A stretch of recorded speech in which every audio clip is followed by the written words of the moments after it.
Uh,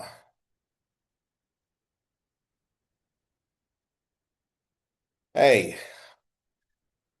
nice to be here once again, and nice that you are here with me today.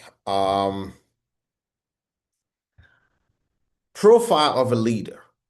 We want to talk about the profile of a leader.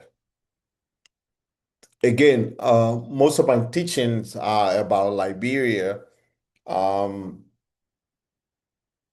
but today we just want to talk about leadership in general in terms of, how do we know who leaders are? You know. So we want to talk about the profile of a leader. Um,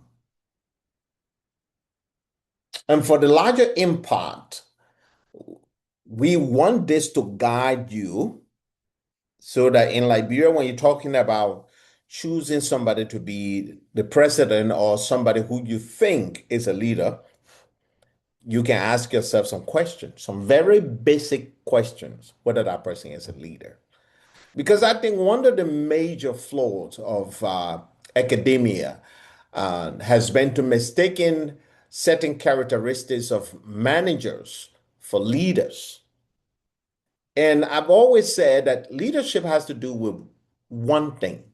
And that one thing is shown in it's indicated by the very um, description of a person that we say that person is a leader. That person is a leader. They are leading.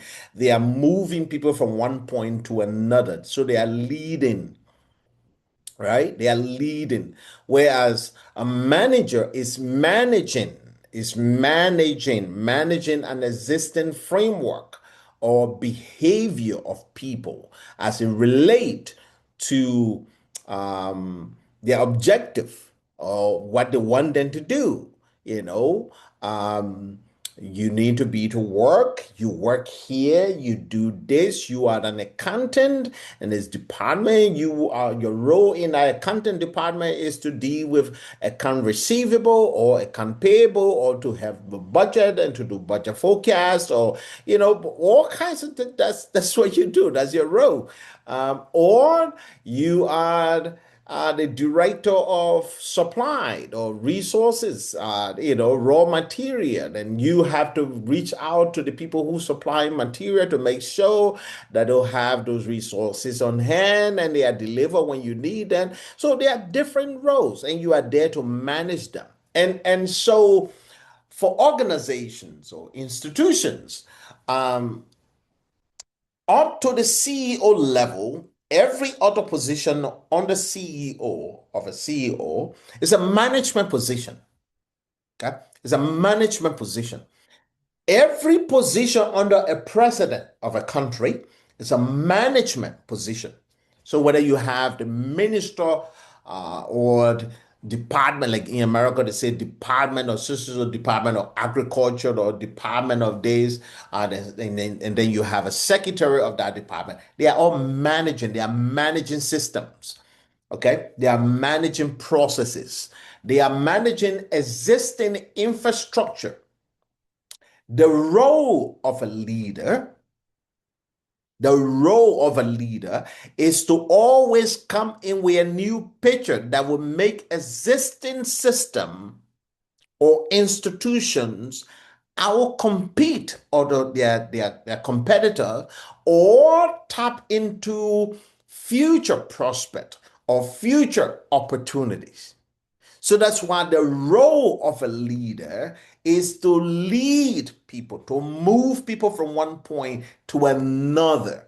Now, you can say that's a very elementary way of describing the role of a leader. The role of a leader is not complex, it's not complicated.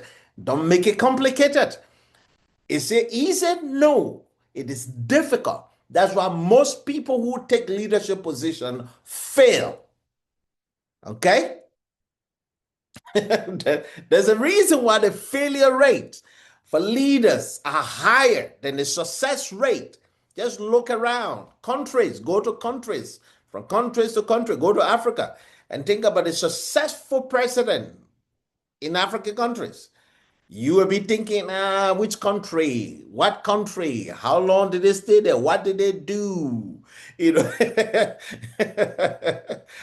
because leaders are rare species.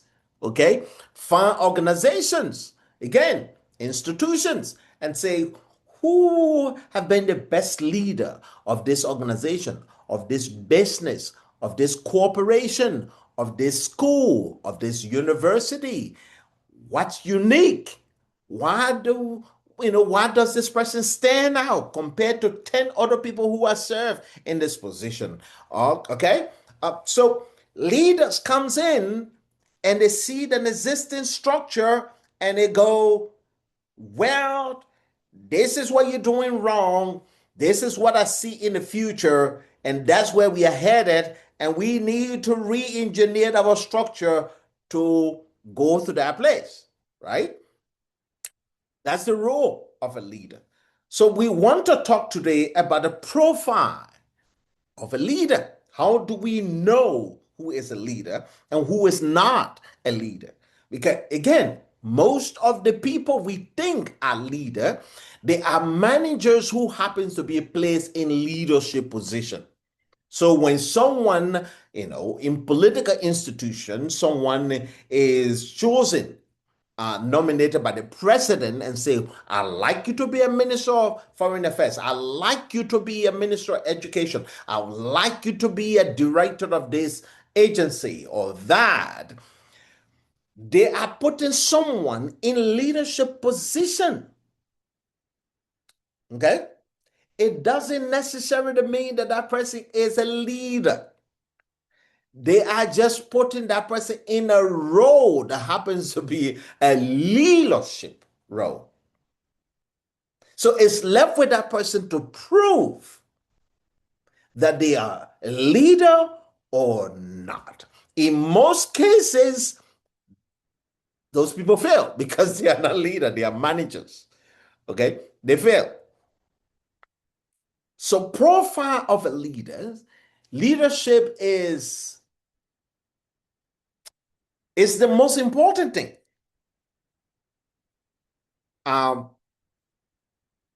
For human existence. Okay? It's the most important thing.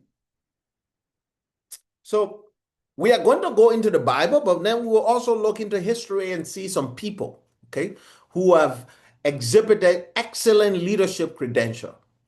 And we'll also talk about how to find leaders who are leaders that we need to follow. Okay, so let's go to Genesis. Again, I'm a Christian. I believe in the Bible. I believe in the Lord Jesus Christ. He is my Lord and Savior. So if you watching most of my program, you'll notice that I will make a lot of references to the Bible. Um, Part of the reason is because I believe what it says.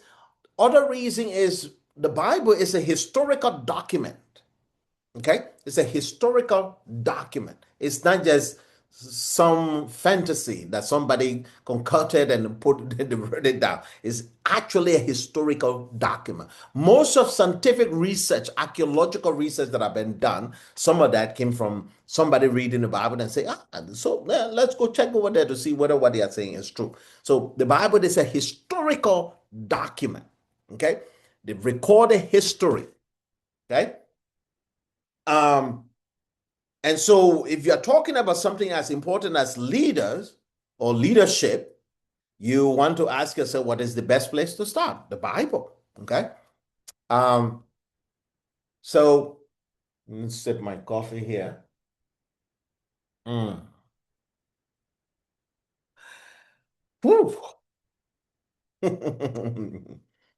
Profile of a leader. In Genesis chapter 2, verse 5, beginning with verse 5, we hear God speaking through Moses.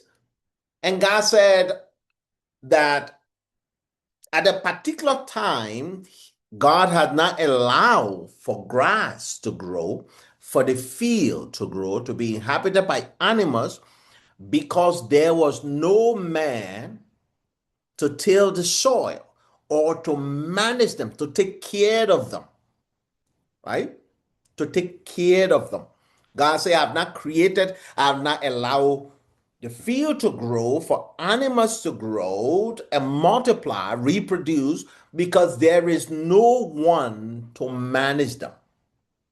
And then from that point, the Bible say, a mist went out of the ground into the air, and it watered the ground, and God, created man. You can read Genesis chapter 1 and 2, then and God created man, and God took the man he had created, and God took him to a garden that God planted, and he worked with that man in the garden. And then Genesis chapter 2, verse 15, the Bible says, and God transferred the responsibility of taking care of that to the man, because all along God's plan was, I am going to create earth, and this earth that I'm going to create, man is going to be the controller. Man is going to be the leader, to control, to manage everything. They are going to be fruitful there. They are going to replenish. They are going to multiply. They are going to replenish. They are going to subdue it,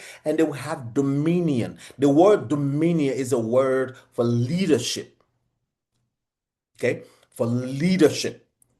Up to the point of subdued, when God said they will subdue, that word subdue actually had to do with to control something. So management.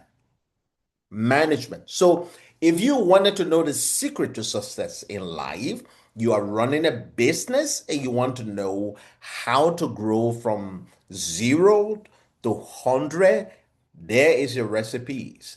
Be fruitful, multiply, replenish, subdue, meaning to control, to manage, and then dominion, control, have much larger leadership role, the vision for your business, for your organization. I can talk more about that, about something else. But there we see in the beginning,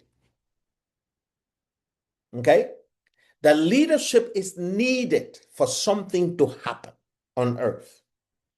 Leadership is needed for anything constructive to happen on earth. In human society, you need leaders. The reason we are experiencing chaos in the world is not because human beings, we just love chaos. No, it's not because we just love chaos. We um we are experiencing chaos for lack of leadership. It's as simple as that.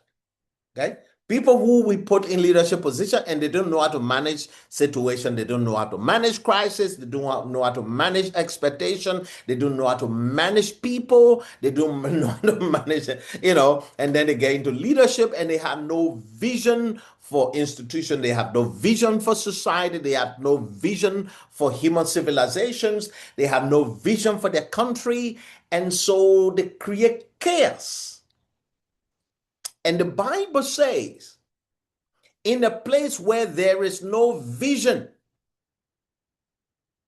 in a place where there is no vision, the people will perish. The people will cast out restraint. Vision actually construct restraint, mental restraint, social restraint for people, cultural restraint, economic restraint for people. That's what vision does for people. So the reason the world is in desperation, the reason the world is in chaos is because we do not have leaders in places where we need leaders.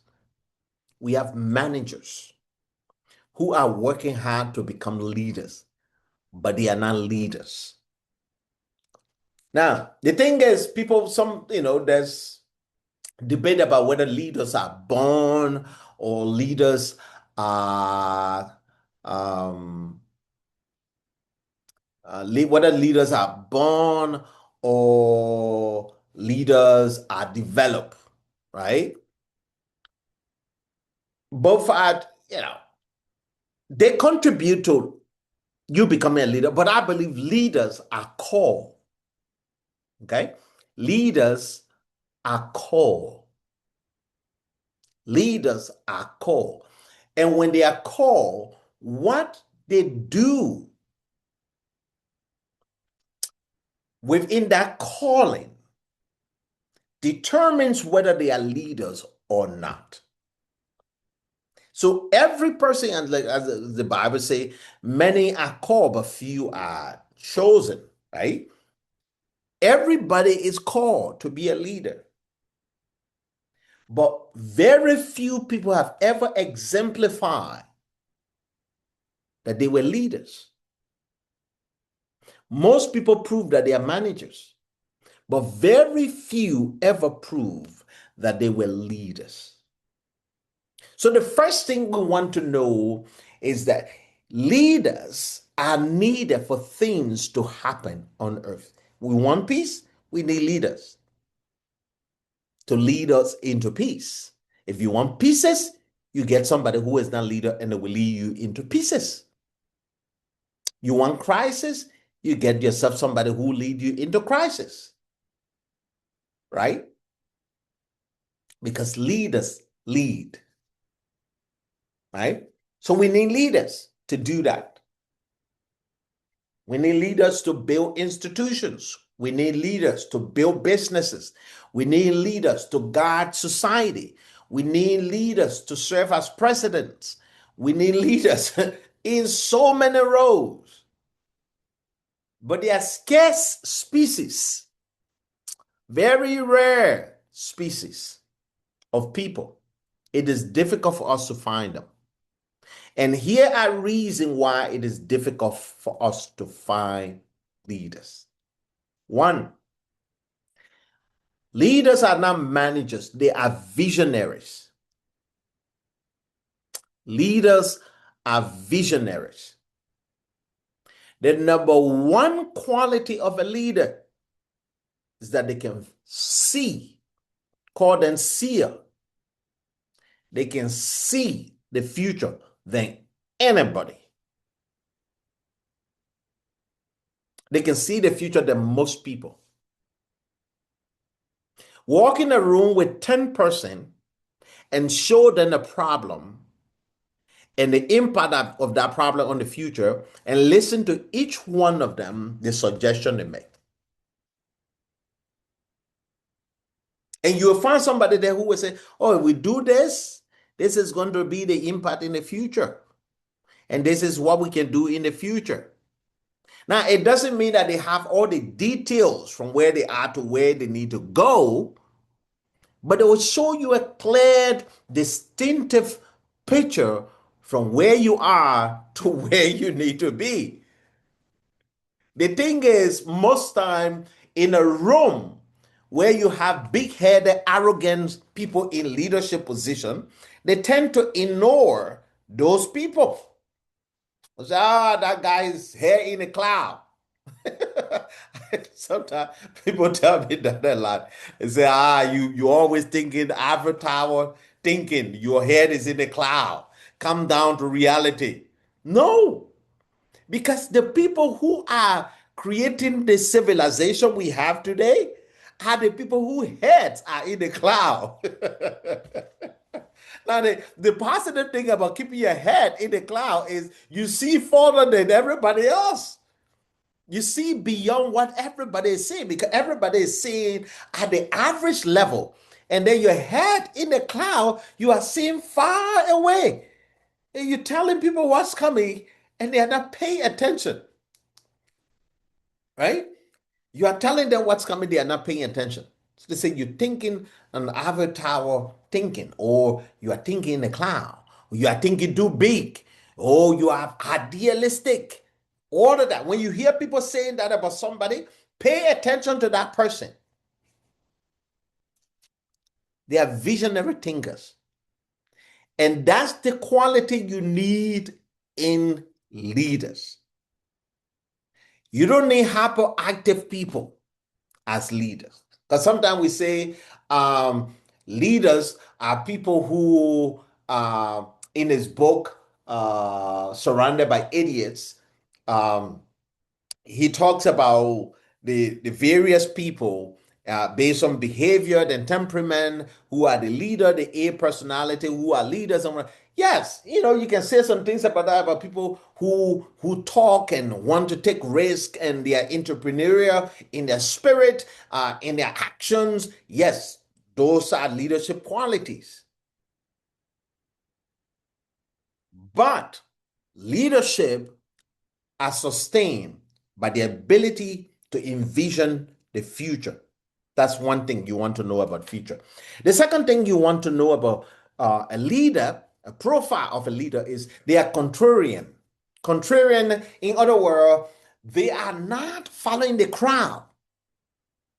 Like you see everybody going up north, this guy is going south, or everybody going south. This guy is headed east or west or north. It's like, hey, this way, let's go this way. This is what will happen, right?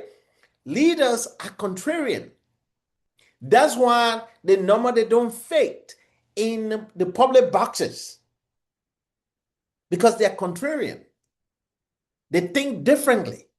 They talk differently.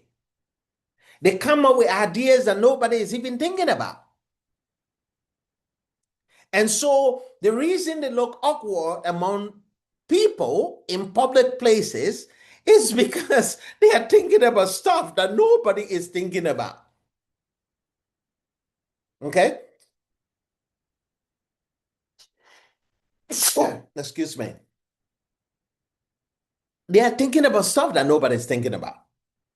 Right? They're contrarian. They are almost always in the opposite of what the crowd is following. That's why Jesus would give us example in the Bible and say, broad is the way that leads to destruction, and many follow that. But he said, narrow is the way that leads to life, and very few ever find it. And then he says, strive to follow that. The way that leads to life, the way that leads to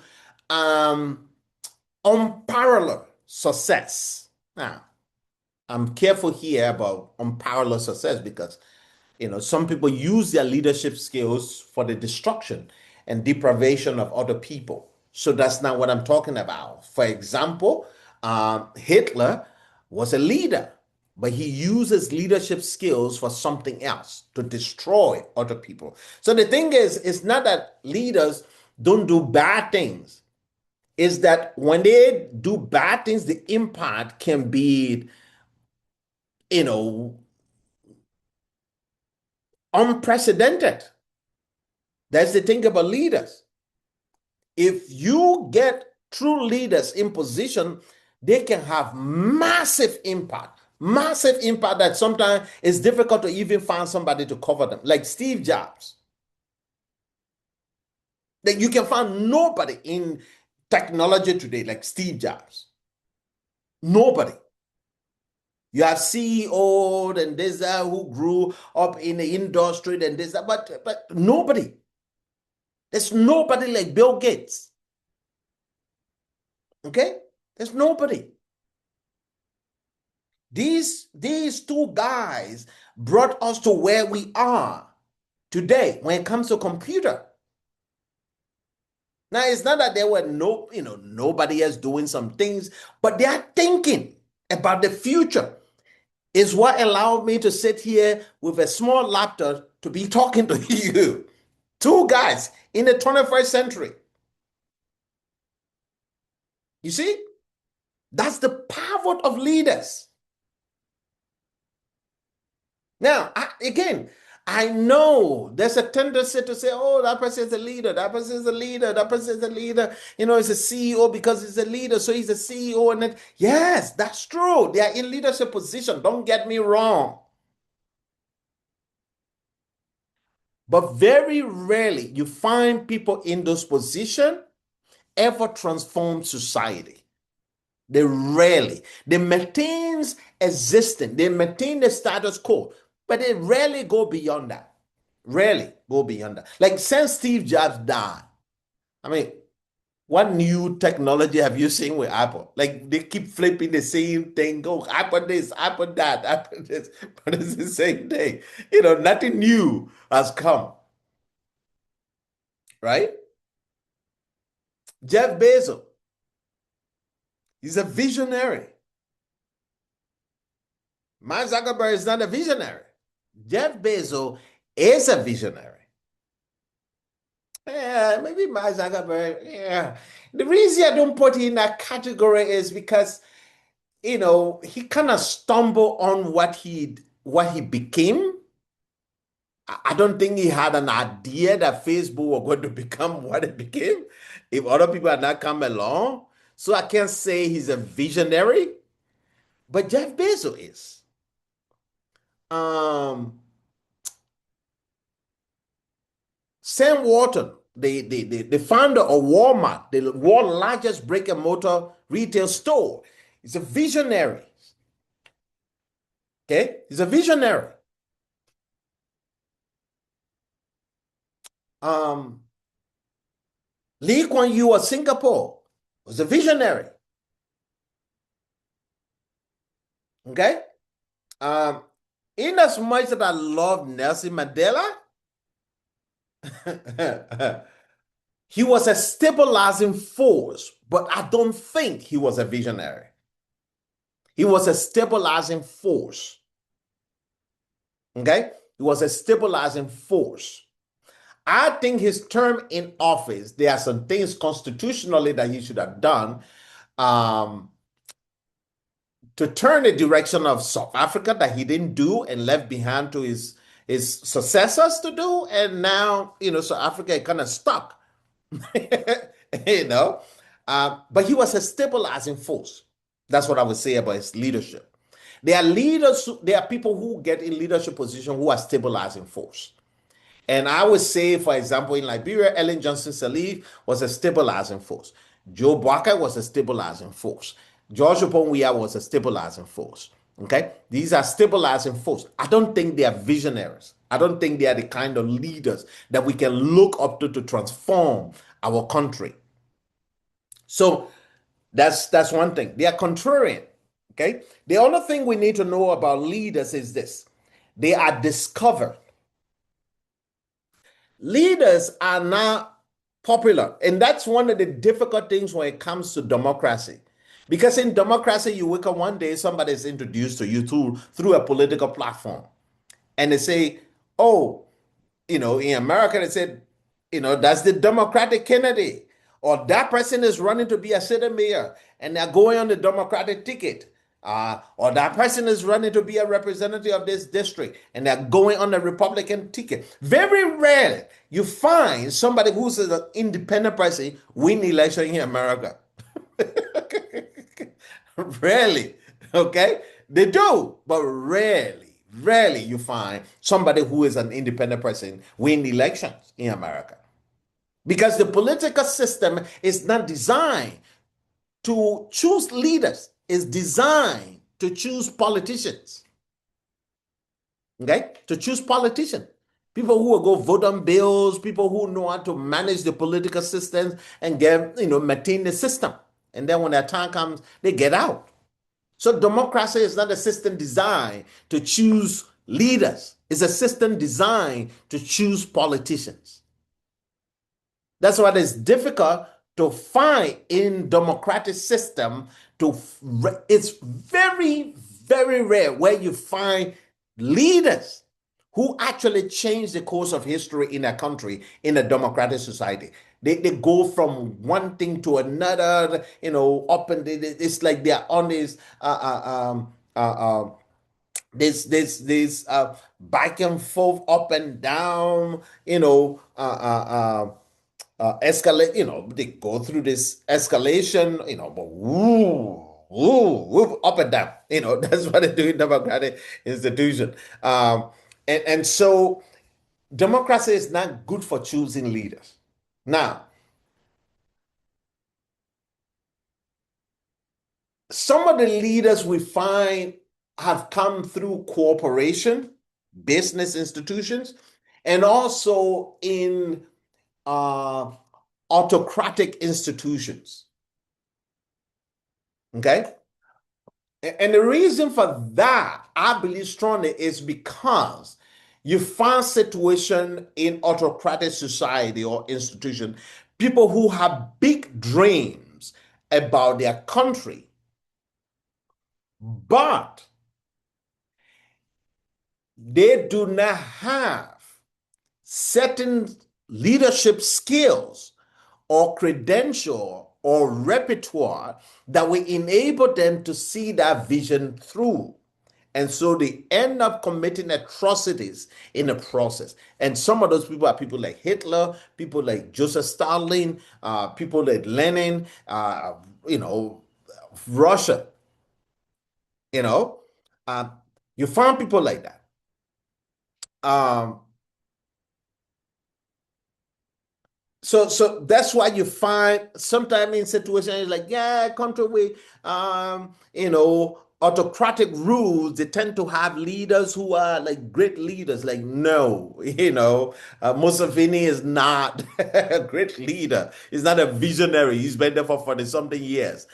So like Paul Biya of Cameroon, no, he's not a leader. He's not a visionary. These are politicians who just decide we need to stabilize our country, and we'll be kicking the can on the road little by little until we bring the country to a stable place, economically. And he's been doing that for Uganda for years. And Uganda is still not a country that you can consider to be, among, countries around the world that you can say is developed. Like, come on, get down, step down, dude.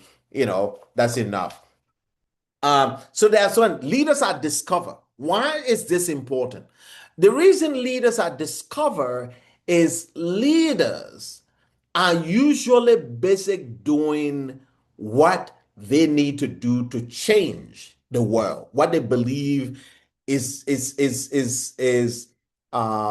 what they believe to be the conduit of change, or what they consider to become the channel of bringing change to humanity. They are busy doing that. And so sometimes people discover them, when they have done something remarkable, and then that thing, they are now the face of that thing and go, oh wow, that person did that. And that's what we talk about people like Steve Jobs, and you talk about like people like that, because they done something remarkable. Or Lee Kuan Yew, you say, oh wow, you were president for Singapore for this long time. But it's not just the length of time he stayed there, is how he did through other people, how they built. You need to read a book called from idea to reality. Built by one of the first prime minister of Singapore. You know, you will see how the infrastructure, the framework for economic development for Singapore was developed from the very beginning. Things that they put in place, whether it's education, what were prioritized for educations, what kind of economic framework they had to put in place, and how they had to do that,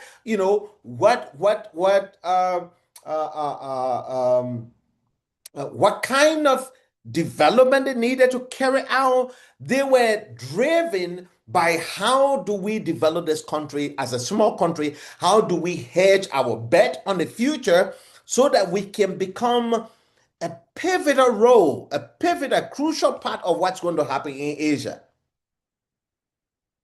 Okay. So, for example, the Malacca Strip, where Singapore is located, right? That little place where Singapore is located, they thought, okay, all of the trade throughout history, this place has been a trade station. Okay? It's been a train station.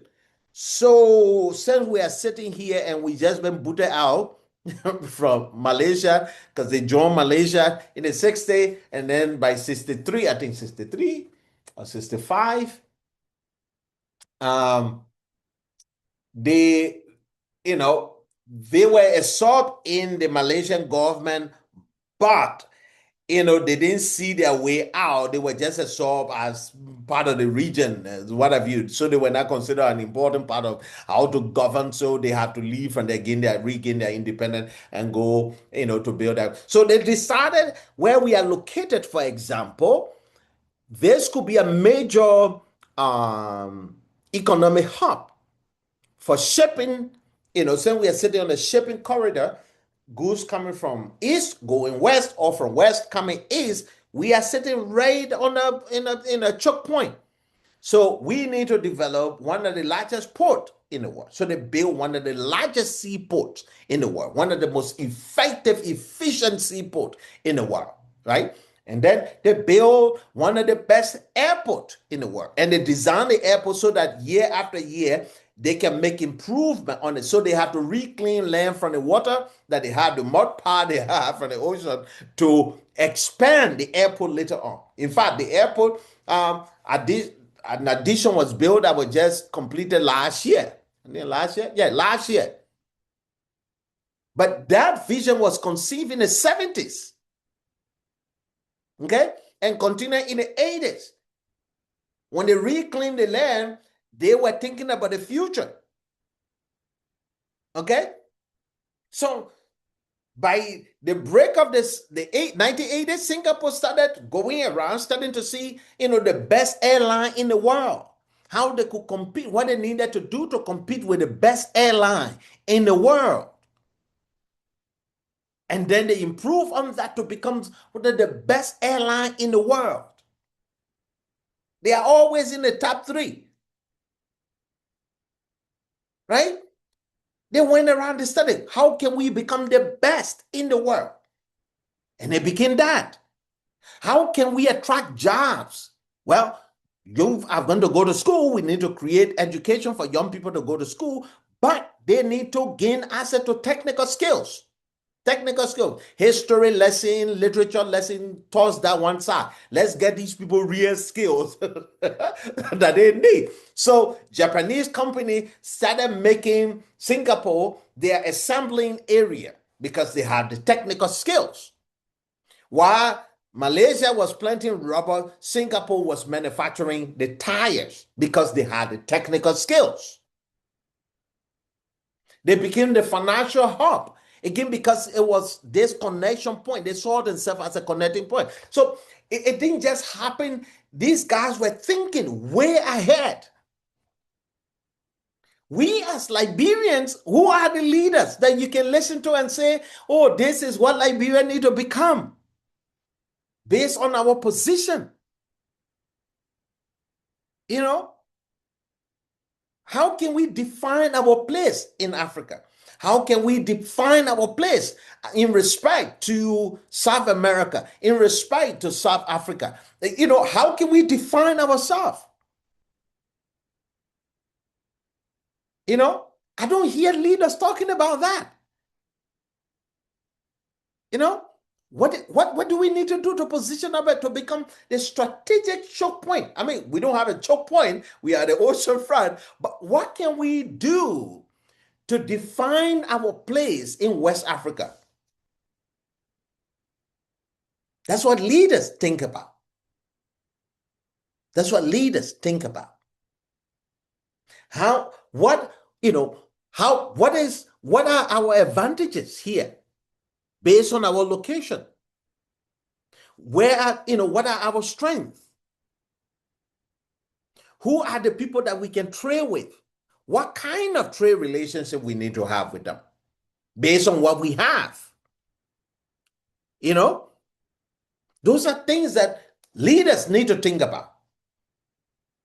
But the reason we always choosing politicians who are, come here and say, we're going to do this, we're going to do that, we have to, and then we get excited about, maintaining the status quo as though somehow they are doing anything different. Like, is there anything Liberia government is doing right now that say, okay, we have a prospect of becoming one of the best trading partner in West Africa in the next 5 years? Zero. Zilch.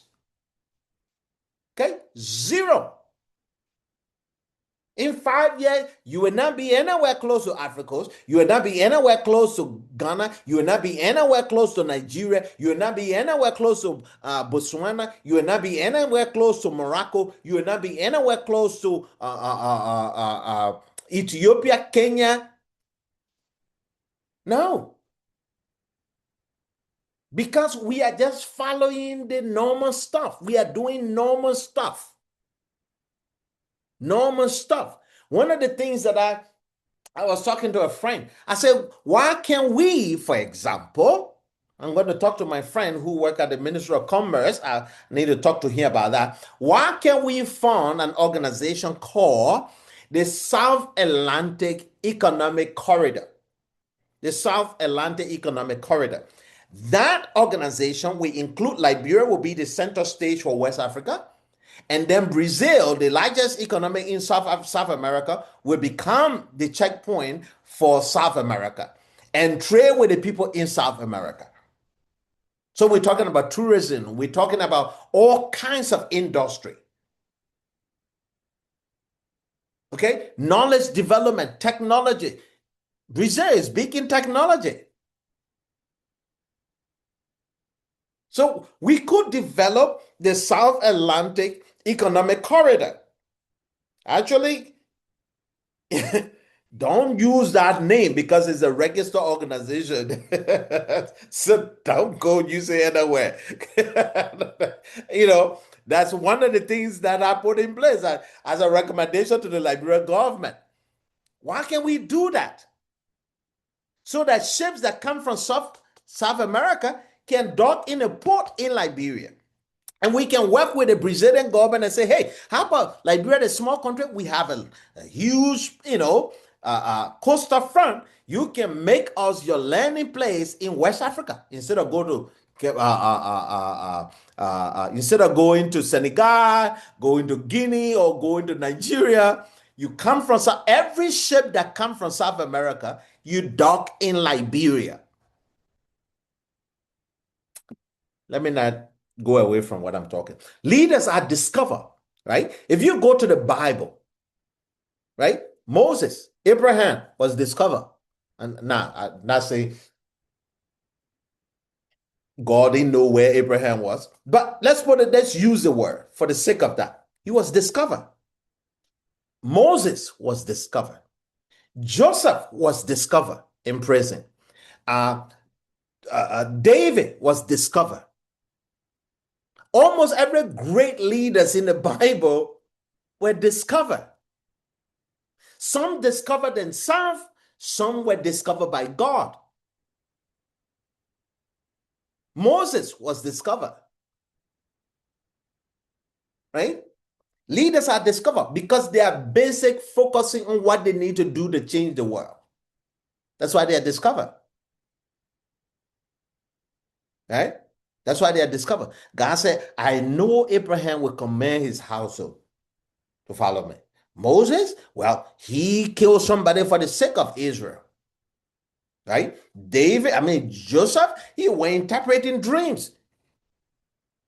Couldn't just shut his mouth to his brother, so they saw him as slave. And even as slave, he was still interpreting dreams for other people.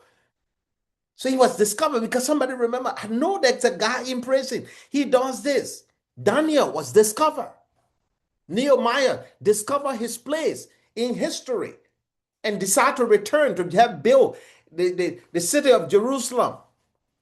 Leaders are discovered. Profile. We are talking about profile of leadership. Leaders are action-oriented. Again, talking about, they are always doing something. They are action-oriented. They see something, they see a possibility. It might take them years. It might take them their entire life. But they are so, they are so focused on that. It's a priority. They don't change their mind about that because they see that as a possibility. They see that as the only way to change, to bring change. Most people were not thinking about computer the way Bill Gates was thinking about computer in the 70s. Most people were not thinking about computer the way Steve Jobs was thinking about computers. For example, when Michael Dell decided he was going to introduce his marketing genius that caused him to do the just-in assembly marketing approach that led him to overtake almost every computer company in America in no time, you know, build your own computer and receive it within 2 weeks. Nobody was thinking about that. When Walmart decided that Sam Walton, when he decided that I want to build a store that somebody will get in there and you can get everything you want to go home. You want your car tire, you want to buy a gun in some places in America, not every store. You want to buy liquor in the store, yeah, not everywhere in America. But you want to buy clothes, you want to buy food, you want to buy anything you want to buy.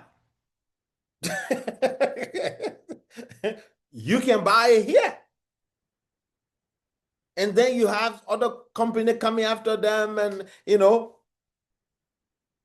right? He was the first guy who introduced that. And then the two guys, what's their name? Who started Home Depot. There's another big warehouse company that sell building material called Home Depot. They took that concept from Walmart and thought, what if you can buy all of your housing material in a single store? And they started that in 1979. These are visionaries who were seeing things way ahead when other people, when Jeff Bezos decided to start Amazon, he started selling books. Even I came in this country in 2003. I came to America 2003. Jeff Bezos was still selling books. Maybe later on, a few things started trickling down along. But what he was building while he was selling books was the AWS system, the Amazon Web Service System, which allow other people to sell on Amazon platform, like the Alibaba of China. Okay? Which allow other people to sell books on his platform. And then once he was able to optimize that to a point, he started selling his own product. In no time, he went from this to $1 trillion company from 1995.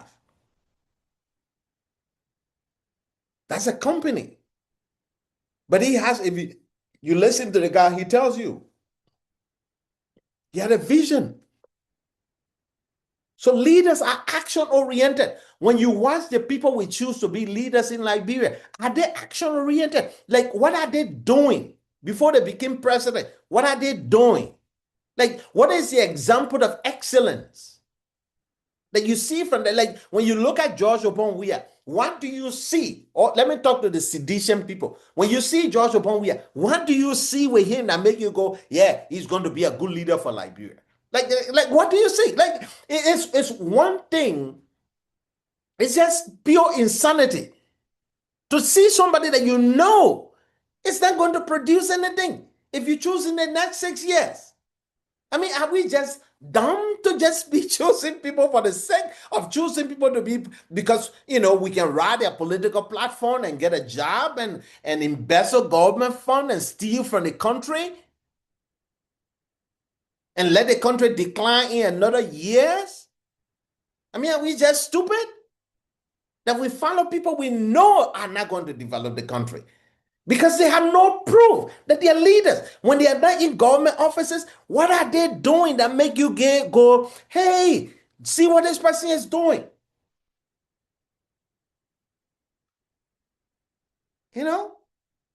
What are they doing? Like, there got to be some kind of proof that, hey, see what this person is doing. They are active. They take action. They take action. They take initiative. That's one of the profile leaders. There are many ways, but these are the major one, I believe. They are big picture thinkers. Leaders are big picture thinkers. They think big. They think big. That's why when they come up with stuff, when they are discovered, everybody is shocked. Why? Because they are doing things that nobody have given that much thought and time to do.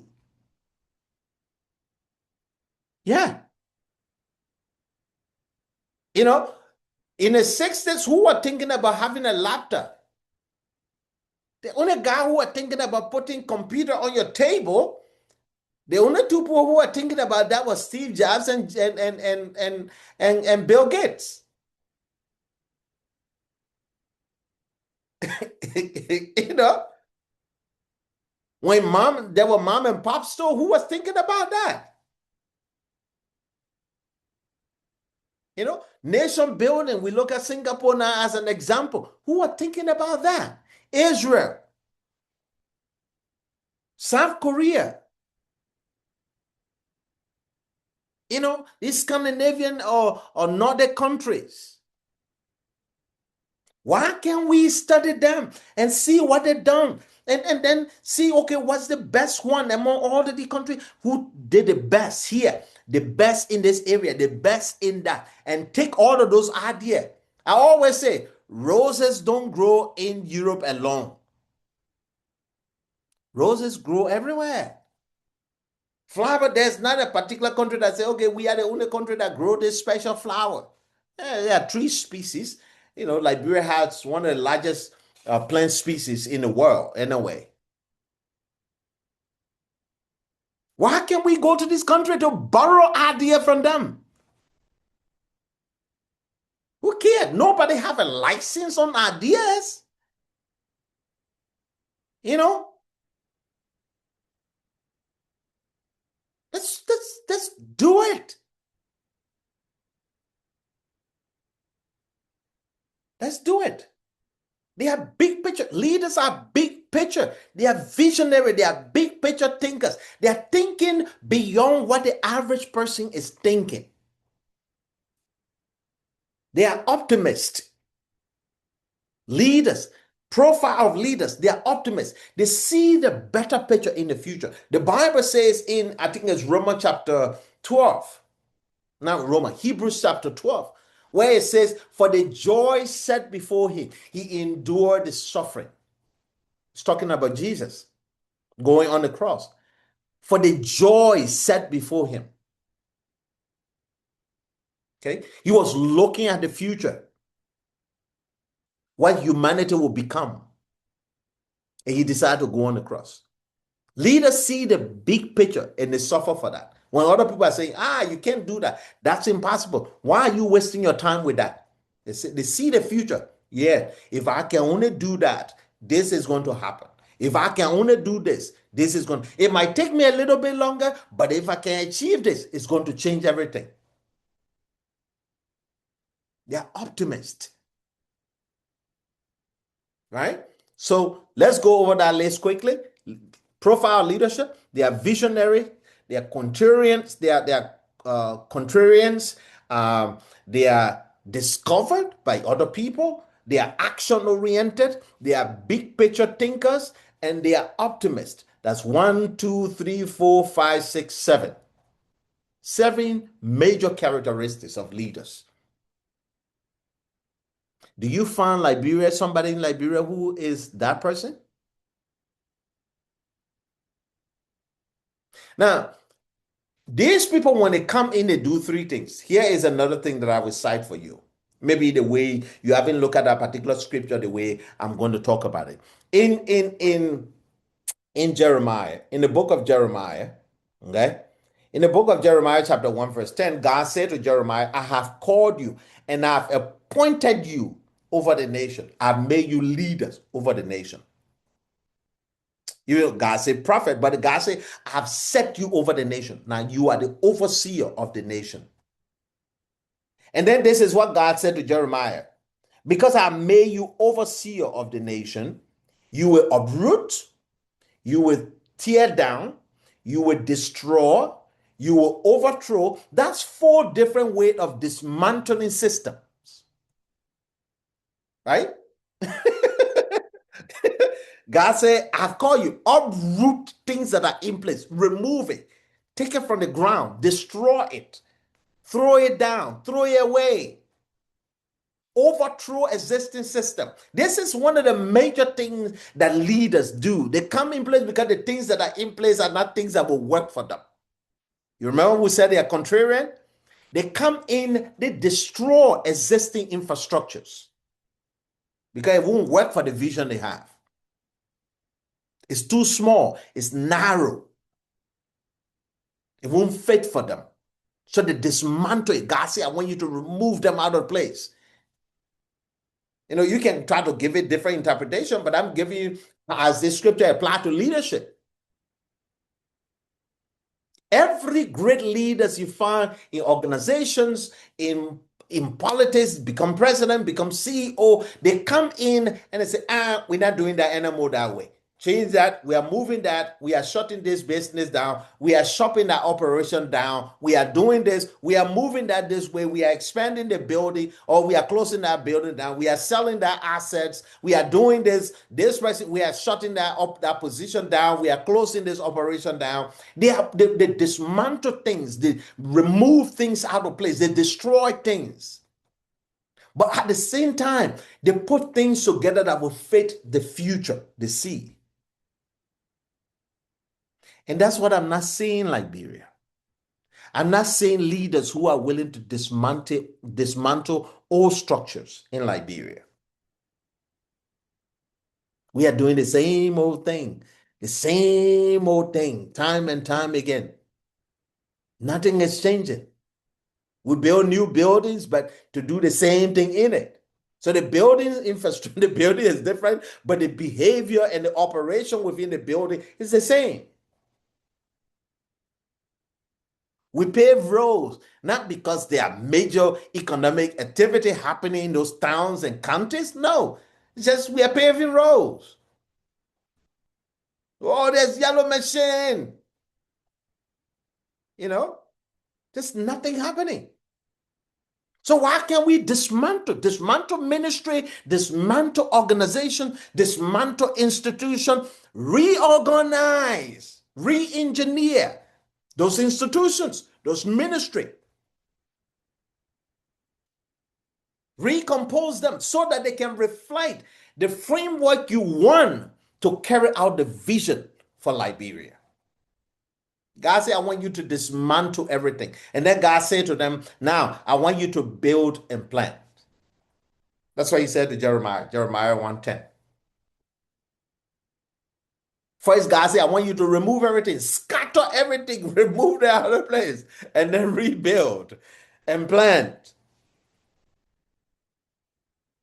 Right? Rebuild and plant. Ellen Johnson Sirleaf failed in doing that. George Oponwia failed in doing that. Boakai is failing to do that.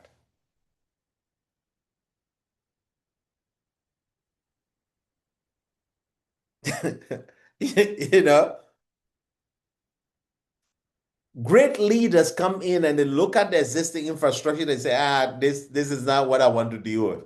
No, I don't like that. I'm changing that. I'm changing that. Right? I'm changing that.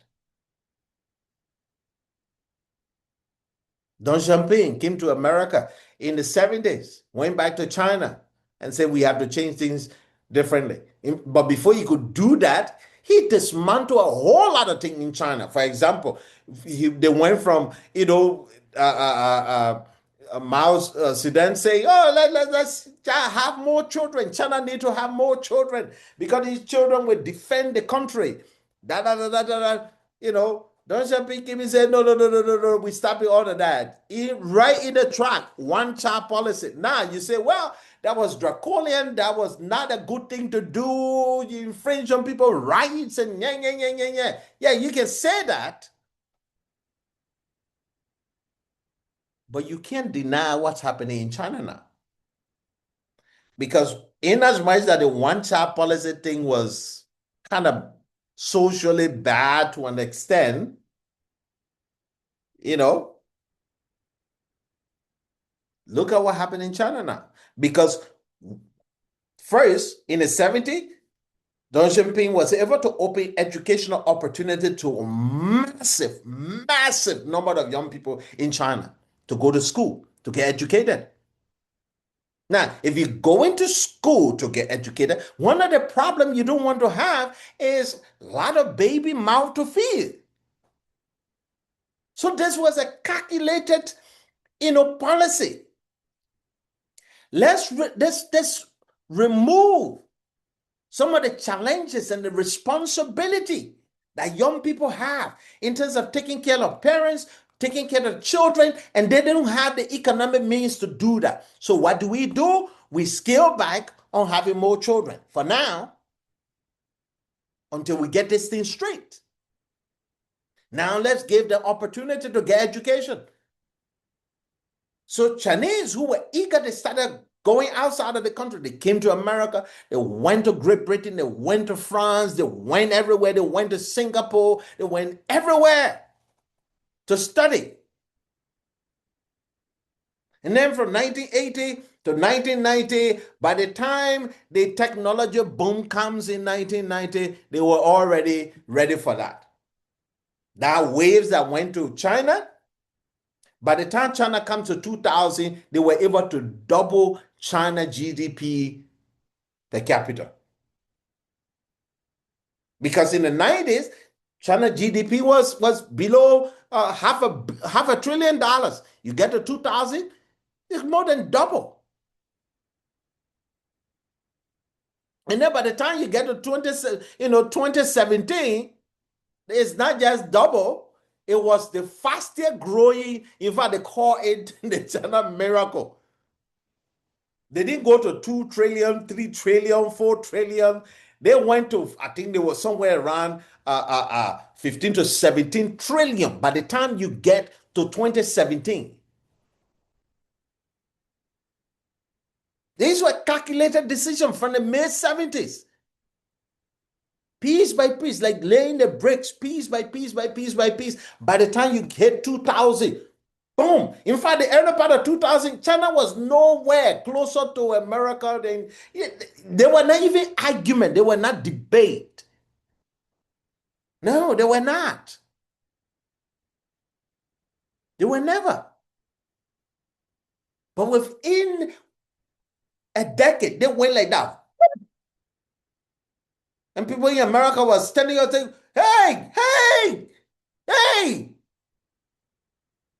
You know, my I think my daughter used to watch a cartoon where the turtle and the I think it was the turtle and the fox were doing running race, tracking, they were on a race, and the fox ran, they would run, and then stop, and the turtle would come, and then we lay by, relax, and then they would run again, and then it got closer to the finish line, and they decided to sit under the tree to rest because it just thought, the turtle is walking very slow and is not going to catch up. And then finally, while he was there sleeping, the turtle came and passed by him, and the turtle caught the finish line, and everybody started going, ah! And then he realized, the turtle is about to cross it, and he speed up, but before he could get there, the turtle was across the finish line. I think that's what happened to America and China, because they didn't see China coming.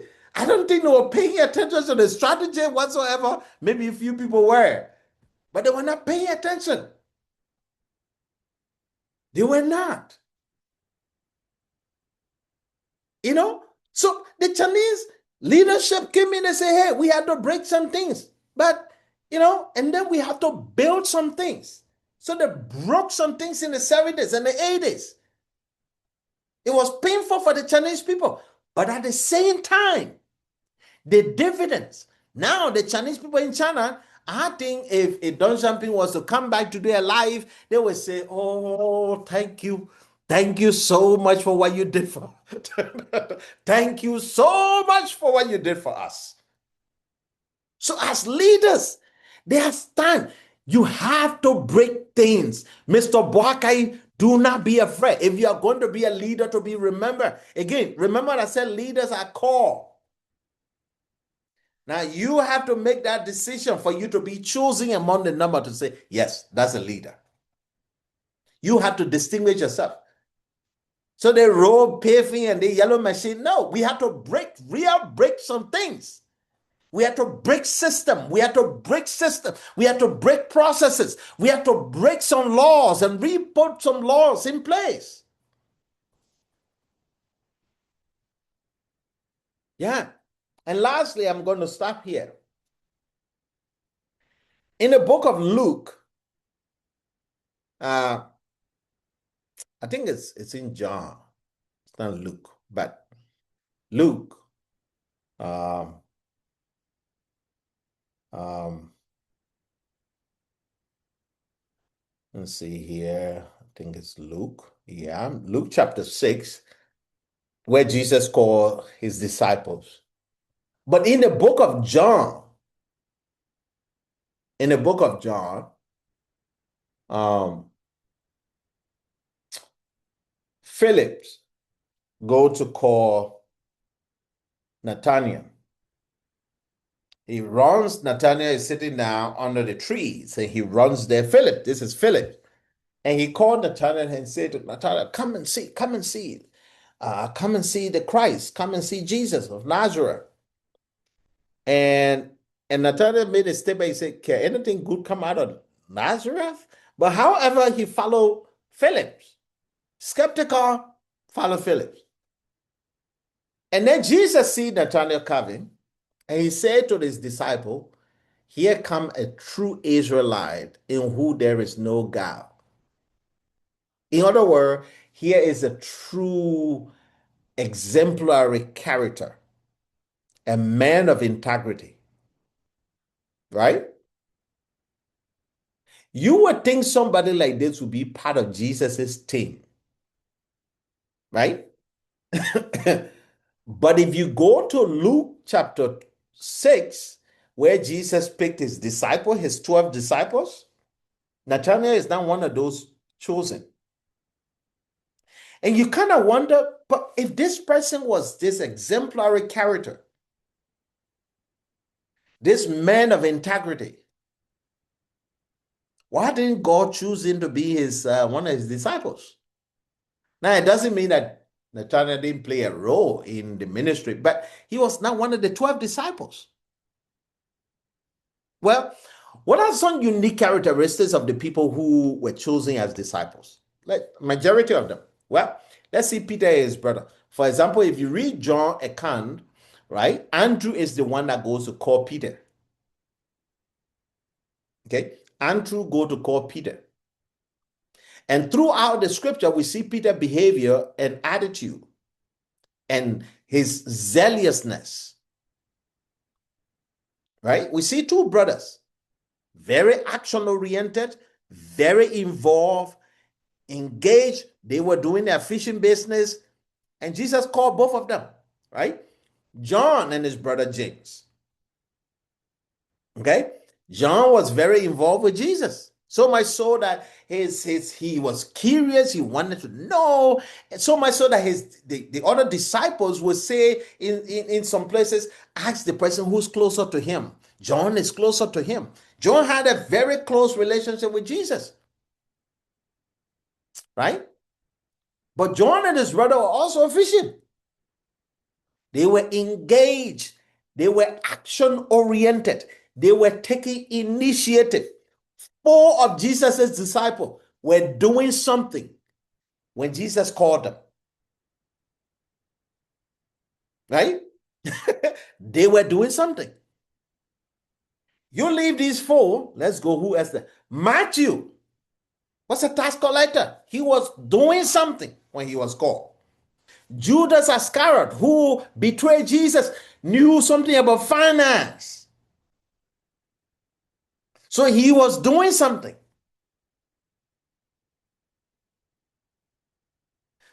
Philip went to call Nathanael. He was doing something. But Nathanael, when Nathanael is saying he's sitting under the tree, remember this today. What will define your role in leadership in life now, I'm not saying integrity is not important.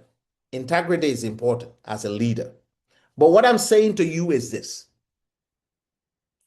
If you look at all of the leaders in the Bible, from Abraham, who lied about his wife twice, to Joseph, to Moses, to David, to Nehemiah, all of these leaders, they have flaws. So God is not looking for a perfect person. No country is looking for a perfect person to be a leader. What they are looking for are people who can take initiative, people who have vision for their people who are able to step in and mud. They are able to change things. They are not afraid to break things and remake them. Sometimes it's painful, but if you show the picture to the people, this is where we are headed. Again, going to Hebrews chapter 12. For the joy set before him, he endured the punishment of the cross. Leaders are not there to make things easy for their followers. They are there to give them vivid pictures of the future, of where they are headed. They are there to be enthusiastic about what is coming, the potential. If we can just do this, if we can just achieve this, imagine what it would be for us. That's what leaders are there to do. You can be a friend. Jesus called his disciples, you are my friends. But at the same time, he put them through difficulties.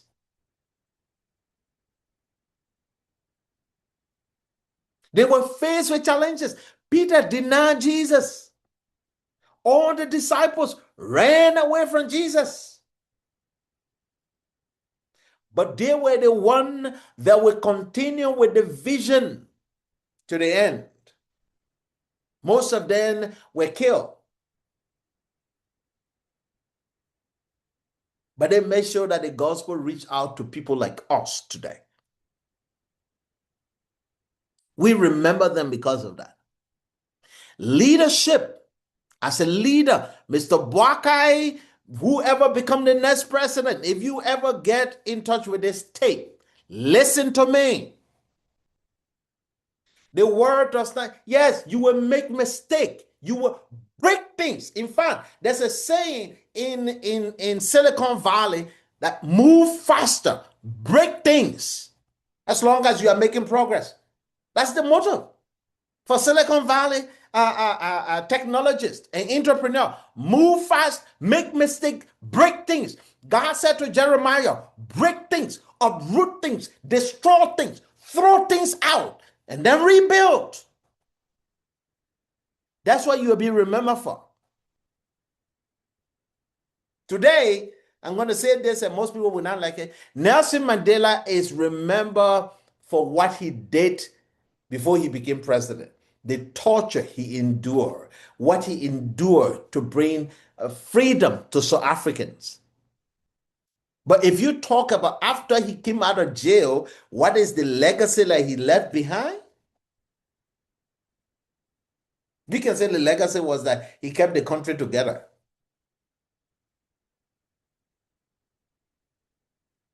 That was important. But South Africa is struggling today because he didn't do some things. He didn't set some framework in place. So they are struggling with how to deal with that. And so leaders have pivotal role, especially if they are the pace setters, if they are the role maker, if they are the path makers. In Liberia, what we need somebody who will create a brand new path for the future for us. Somebody who will create a new role, a new direction, a new focus, a new trajectory for the country, a new destination, a picture of a new destiny for Liberia. That is the leader we need today. And as of now, to this point, I don't see any of the people we put in there, and I don't see George Oponwia as that person. I don't see President Boakai as that person. I don't see any of the people that are running around in Liberia as those kind of people. Because you will not become what you are not when you become president. No, you won't. That's it. That is the reality. You will never become what you are not when you become a president or any leadership position. You can never become what you are not simply because you are placed in a position. Nope. You have to become that. You have to become that. I said to a friend of mine way back when I was in Ivory Coast, say, when I go to America, I would do this, I would do this. And I said to him, my friend, what you have become in America, you are already here in Danane. America will simply polish you. And what I say to people in light of that is, America is like a bleach. I don't know, bleach, whether bleach is a good thing. Yeah. Maybe I would say that a Clorox, a Kleenex, like, something like a clean something. It shows your true color. Like you come and you put some of that on it and keep it a little bit and then you scrub it and then the real color comes out. Yeah, that's what America is. It doesn't add anything to you. It just brings your true character.